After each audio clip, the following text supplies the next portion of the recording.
Guys, share ko lang sa inyo guys kung ano yung nabili ko sa worth 1,000 pesos. Bali, dalawang grocery to guys. Unahin muna natin dito sa unang grocery. Meron akong 7 na itlog. Tapos, Hello Chocolate. Dalawang cotton Sonicare.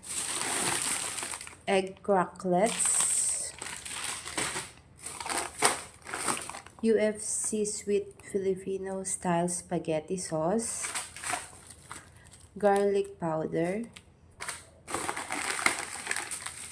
homemade candy,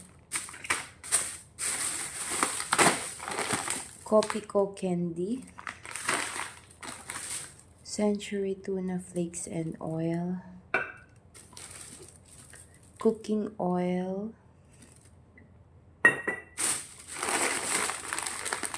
Nissan pasta. Meron akong kinuhang 4. Yakisoba spicy chicken, 2 peraso. Yakisoba beef savory, 2 pieces din. Tsaka pancake na magnolia. And then, ito naman guys, galing to sa O-Save. First time ko lang nag-try bumili doon. And wala pala silang plastic doon. Kailangan may dalahang eco bag. And nagbabalik daw sila ng item. Halimbawa, namili ako nito, tapos may hindi ako nagustuhan. Pwede kong ibalik sa kanila kahit na wala akong dalang resibo. So, ito guys, yung una. Cara Cocina all around sauce. Nabawasan ko na to guys. Lucky 7, Carne Norte.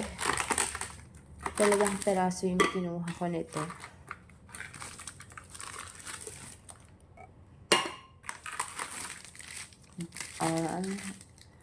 Swirl na bars. Marby Super Loaf. Adult Plus 3.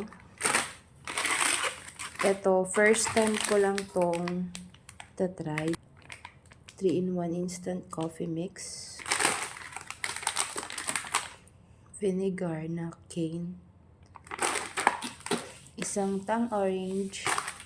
3 Knorr cubes na pork. 2 oyster sauce. Lady's Choice. Then, ito. Para siyang Milo, pero Dino Choco siya. 3 pieces. First time ko din ito try. And, ito yung Notting Hill Hazel Spread. Guys, lahat yung worth 1,000 pesos.